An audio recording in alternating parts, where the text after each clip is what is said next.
Halo teman-teman, kembali lagi bersama saya di cerita horor. Nah, kali ini kita membahas kisah nyata yang penuh misteri dan kengerian. Di sebuah kampung terpencil bernama Karangjati, berdiri rumah tua yang sudah bertahun-tahun tak berpenghuni. Namun beberapa bulan terakhir, lampu-lampu kembali menyala di dalamnya. Rumah itu kini ditempati oleh Bu Rahayu, wanita berusia lanjut yang tak banyak bicara.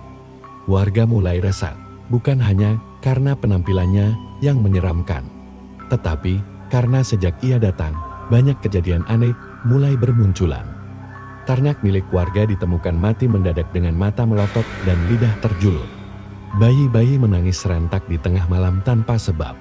Bahkan ada yang mengaku melihat bayangan hitam melintas di jendela rumah Bu Rahayu, meski tidak ada siapa-siapa di dalamnya.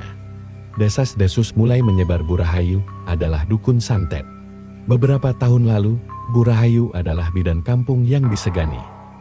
Namun fitnah dari keluarga Pak Karta, orang terpandang di kampung, membuatnya dicap sebagai penyebab kematian anak Pak Karta yang baru lahir. Ia diusir tanpa ampun, dihina, diludahi, dan dikutuk oleh warga. Kini, ia kembali, bukan sebagai bidan, tapi sebagai pembawa kutukan. Satu persatu keluarga Pak Karta mengalami musibah. Anaknya yang sulung mendadak sakit misterius, tubuh kaku, lidah keluh, matanya kosong. Cucunya mimisan setiap malam tanpa henti. Istrinya berteriak keras dalam tidur, menyebut-nyebut nama Rahayu sambil menangis dan memohon ampun. Pak Karta tahu, ini bukan penyakit biasa, ini pembalasan. Slamet, seorang pemuda yang berani dan penasaran, memutuskan menyelidiki rumah Bu Rahayu. Diam-diam ia mengintip lewat celah jendela. Di dalamnya, ia melihat ruangan penuh bunga kantil layu. Boneka jerami dengan nama-nama warga ditusuk paku dan kuali hitam berisi darah ayam. Namun yang paling menyeramkan adalah suara, bukan suara Bu Rahayu, tapi suara anak kecil tertawa dari arah loten, padahal rumah itu seharusnya kosong. Malam itu, Slamet pingsan di depan rumahnya sendiri. Di tangannya tergenggam erat bunga kantil segar yang mengeluarkan darah. Sejak itu, ia tak bisa bicara, matanya melotot seperti terus melihat sesuatu dari dunia lain. Pak Karta, yang putus asa, mendatangi seorang kiai dari desa sebelah. Kiai Mahfudz adalah sosok yang mampu melihat alam gaib. Ia datang ke Karangjati dengan membawa tasbih dan segenggam tanah dari makam anak Bu Rahayu yang meninggal puluhan tahun lalu akibat keguguran karena stres dan difitnah.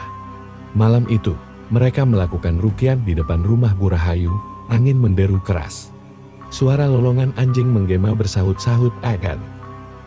Tiba-tiba, suara wanita tertawa menggema dari dalam rumah, lalu disusul jeritan kesakitan. Pagi harinya, rumah Bu Rahayu terbakar habis tanpa bekas. Namun tak ada jenazah di dalamnya. Bu Rahayu menghilang.